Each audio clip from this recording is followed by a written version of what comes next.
నిజామాబాద్ జిల్లాలో మా ప్రతినిధి నవీన్ మనకు అందుబాటులో ఉన్నారు. ప్రధానంగా చూసుకుంటే నిజామాబాద్ జిల్లాలో అవిశ్వాస తీర్మానాల పరంపర కొనసాగుతున్నటువంటి పరిస్థితి కనిపిస్తోంది. అవిశ్వాసానికి సంబంధించి తెరలేపుతున్నారు సొంత పార్టీ నేతలు. నిన్న ఆర్మూర్ మున్సిపల్ చైర్మన్కు వ్యతిరేకంగా అవిశ్వాస తీర్మానం పెట్టినటువంటి పరిస్థితి కనిపిస్తోంది. తాజాగా జడ్పీ చైర్మన్ దాదన్న విఠల్కు సంబంధించి విఠలరావుపై కూడా అవిశ్వాస తీర్మానం పెట్టినటువంటి పరిస్థితి కనిపిస్తోంది. ఇక ఈ నేపథ్యంలోనే ఈ నెల 15న ఆర్థిక సమావేశంలోని తీర్మానానికి ముహూర్తం ఖరారు చేసినట్లు మనకు సమాచారం అందుతున్నటువంటి పరిస్థితి కనిపిస్తోంది. సో దీనికి సంబంధించి పూర్తి అప్డేట్స్ ఏంటి నవీన్ చెప్పండి. ఇటు అసెంబ్లీ ఎన్నికల ముగిసిన తర్వాత కూడా నిజామాబాద్ జిల్లాలో అవిశ్వాసాల పరంపర కొనసాగుతుందని చెప్పొచ్చు. సొంత పార్టీకి చెందినటువంటి గులాబీ నాయకులే సొంత పార్టీకి చెందినటువంటి చైర్మన్లపై కూడా అవిశ్వాస తీర్మానానికి తెరలేపుతున్నారు. ముఖ్యంగా గత నెల నిజామాబాద్ ఇటు ఆర్మూర్ మున్సిపాలిటీ చైర్మన్ ని అవిశ్వాసం పెట్టినటువంటి బిఆర్ఎస్ పార్టీ నాయకులు ఇటు ఏకంగా నిజామాబాద్ జిల్లా సంబంధించిన నిజామాబాద్ జెడ్పీటీసీ దాదన్న విఠలరావుపై కూడా అవిశ్వాసాలు పెట్టేందుకు కూడా ముహూర్తం ఖరారు చేసినట్లు తెలుస్తుంది. అయితే ముఖ్యంగా దీనికి సంబంధించి కూడా మొత్తం ఇటు నిజామాబాద్ జెడ్పీ జిల్లా పరిషత్ లో మొత్తం 27 మంది జెడ్పీటీసీలు ఉండగా దాంట్లో 21 మంది కూడా సొంత పార్టీ చెందిన బిఆర్ఎస్ పార్టీ నాయకులే అతనిపై కూడా అవిశ్వాస తీర్మానానికి పెట్టేందుకు కూడా సిద్ధం చేసినట్లు తెలుస్తుంది. ఇందులో ముఖ్యంగా ఒక జెడ్పీటీసీ బీజేపీ అభ్యర్థి కాగా 4 కాంగ్రెస్ పార్టీ చెందినటువంటి అభ్యర్థులు. అయితే ఈ అవిశ్వాస తీర్మానానికి పూర్తిగా 21 మంది కూడా మద్దతు పలికినట్లు తెలుస్తుంది. దీనికి కూడా ముహూర్తం ఖరారైనట్లు కూడా తెలుస్తున్న పరిస్థితి మాత్రం కనిపిస్తుంది. అయితే ఈ రోజు కూడా వీరికి జిల్లా కలెక్టర్ కూడా అపాయింట్మెంట్ ఇచ్చినట్లుగా మనకు అందిన సమాచారం బట్టి తెలుస్తుంది.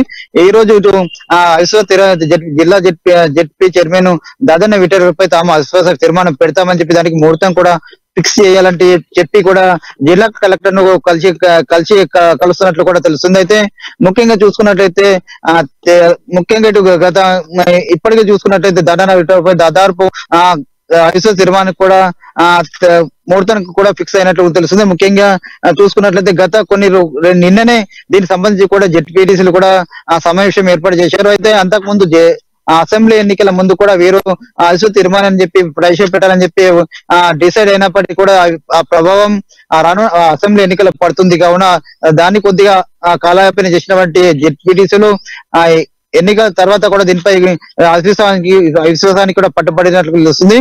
వచ్చే నెల 15 ఆర్థిక సమావేశాలు జరగనున్న ఈ సమావేశంలోనే జెడ్పీ చైర్మన్ దాదన్న విఠలరావుపై కూడా వీరు అవిశ్వాస తీర్మానం పెట్టేందుకు కూడా ముహూర్తం సిద్ధం చేసినట్లు తెలుస్తుంది. అయితే ముఖ్యంగా ఇటు జిల్లా పరిషత్ ఎన్నికల తర్వాత కూడా బీఆర్ఎస్ పార్టీ చెందినటువంటి నిజామాబాద్ రూరల్ ఎమ్మెల్యే బాజిరెడ్డి గోవర్ధన్ కుమారుడు అనేటువంటి బాజిరెడ్డి జగన్ జెడ్పీ చైర్మన్ గా చేయాలని చెప్పి కూడా అందరూ అనుకున్నారు. అయితే దడన విఠలరావు అప్పుడు సీఎం కేసీఆర్ కు అత్యంత సన్నిహితులు, వాళ్ళ రిలేషన్ కూడా ఉంది.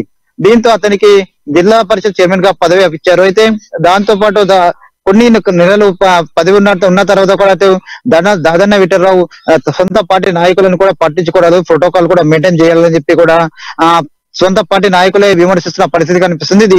ఈ తరుణంలో ఆర్మూర్ ఎమ్మెల్యే బిఆర్ఎస్ పార్టీ జిల్లా అధ్యక్షుడు అయినటువంటి జీవన్ రెడ్డి మధ్య కూడా వీరి మధ్య కొంతకాలంగా కూడా గొడవ జరుగుతున్న పరిస్థితి మాత్రం కనిపిస్తుంది. అనేక పలు సందర్భాలు కూడా సమావేశాల్లో కూడా వీరు ఒకరిపై ఒకరు నోరు పారేసుకున్న పరిస్థితి మాత్రం కనిపిస్తుంది. అయితే వీరిద్దరిని కూడా ఉన్న ఎమ్మెల్సీ ఉన్నటువంటి కవిత, సీఎం కేసీఆర్ కవిత, అలాగే మాజీ మంత్రి వేముల ప్రశాంత్ రెడ్డి, మిగతా ఎమ్మెల్యేలు కూడా వీరందరి మధ్య కూడా సఖ్యత చేశారు. అయితే ముఖ్యంగా తెలంగాణ వచ్చిన తర్వాత జరిగిన ఎన్నికల్లో మొత్తం ఆరు జిల్లా పరిషత్ సంబంధించినటువంటి 6 నియోజకవర్గాలను 6 నియోజకవర్గాల్లో బీఆర్ఎస్ పార్టీ ఎమ్మెల్యేగా గెలుపొందింది. అయితే మొన్న జరిగినటువంటి అసెంబ్లీ ఎన్నికల్లో కేవలం బాల్కొండ నియోజకవర్గంతో పాటు బాన్స్వాడ నియోజకవర్గం మాత్రమే జెడ్పీ ఇటు బీఆర్ఎస్ కైవసం చేసుకుంది. అయితే దీంతో కేవలం 2 స్థానాల్లో బీఆర్ఎస్ కైవసం చేసుకోవడంతో పాటు కైవసం చేసుకోగా ఇప్పుడు జిల్లా జెడ్పీటీసీలు కూడా ఇతనిపై దాదన్న విఠలరావుపై కూడా అవిశ్వాస తీర్మానం పెట్టేందుకు కూడా రెడీ అయినట్లుగా తెలుస్తుంది. దీనికి సంబంధించి ఒక నిజామాబాద్ జిల్లా కేంద్రంలో ఒక స్టార్ హోటల్లో వీరు సమావేశమైనట్లు, దీనికి సంబంధించి ఎన్నిక మొత్తం ఉండి ఒక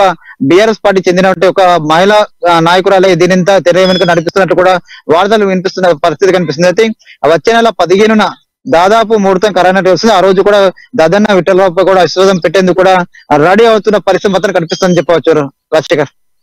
ఒకటి ప్రధానంగా ఇక్కడ చూసుకుంటే అసెంబ్లీ ఎన్నికలకు ముందే ఇలాంటి పర్వం కొనసాగినటువంటి సంబంధించి పరిస్థితి కనిపిస్తుంది. అవిశ్వాసంపై జడ్పీటీసీలు ముందే సమావేశాలు నిర్వహించారు అసెంబ్లీ ఎన్నికలకు ముందే. అంటే పూర్తి స్థాయిలో కూడా ఇక్కడ వ్యతిరేకత ఉన్నటువంటి భావాలు వ్యక్తం చేస్తున్నటువంటి పరిస్థితి ఉందనుకోవచ్చా?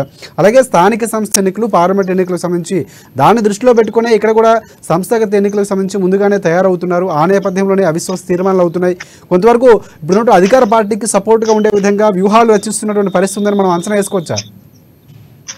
ఖచ్చితంగా అనుకోవచ్చు. ఎందుకంటే అసెంబ్లీ ఎన్నికలకు ముందే కూడా వీరు అవిశ్వాస తీర్మానం పెట్టేందుకు కూడా డిసైడ్ అయినప్పటికీ కూడా దాని ప్రభావం రానున్న అసెంబ్లీ ఎన్నికల్లో పడుతుంది అని చెప్పి ఉద్దేశంతోనే కొద్దిగా వెనుకడు అడుగు వేసినట్లు తెలుస్తుంది. అయితే అసెంబ్లీ ఎన్నికలు ముగిసిన తర్వాత కూడా ఫలితాలు కూడా పూర్తిగా బీఆర్ఎస్ పార్టీకు తారుమారైన పరిస్థితి కనిపిస్తుంది. కేవలం ఇటు నిజామాబాద్ పార్లమెంట్, నిజామాబాద్ జిల్లా పరిషత్ సంబంధించి పరిధిలో కేవలం 2 స్థానాలు మాత్రమే బీఆర్ఎస్ పార్టీ గెలుపొందింది. అయితే దీంతో జెడ్పీటీసీలు కూడా ఖచ్చితంగా ఇటు తమ ఎమ్మెల్యేలు కూడా తమకు ఎలాంటి మద్దతు అడ్డుకునే పరిస్థితి ఉండదు. వాళ్ళ పరిస్థితి అగమ్య గోచరంగా ఉంది. ఖచ్చితంగా జెడ్పీ చైర్మన్ పై ఖచ్చితంగా తొలగించాలని చెప్పి గట్టి విశ్వాసంతో ఉన్న పరిస్థితి కనిపిస్తుంది. అయితే రానున్న రోజుల్లో పార్లమెంట్ ఎన్నికలతో పాటు స్థానిక ఎన్నికలు కూడా ఉండే పరిస్థితి కనిపిస్తుంది. అయితే ఖచ్చితంగా వీటి లోపాలనే కూడా పూర్తిగా జెడ్పీ చైర్మన్ పై కూడా అవిశ్వాస తీర్మానం పెట్టేందుకు కూడా వీరు సిద్ధమైనట్లుగా తెలుస్తుంది. దీని వెనుక కూడా ఒక మహిళా నాయకురాలు కూడా పూర్తిగా వీరందరినీ ఎన్నుకుని నడిపిస్తున్నట్టు కూడా తెలుస్తుంది. దీనికి సంబంధించి ఒక స్టార్ హోటల్ కూడా వీరు ఆమె ఆధ్వర్యంలో కూడా సమావేశం ఏర్పాటు చేసుకున్నట్టుగా తెలుస్తుంది. మొత్తం మీద వచ్చే నెల 15న అవిశ్వాస తీర్మానం పెట్టేందుకు కూడా సిద్ధమైన పరిస్థితి మాత్రం కనిపిస్తుందని చెప్పవచ్చు. రాశిక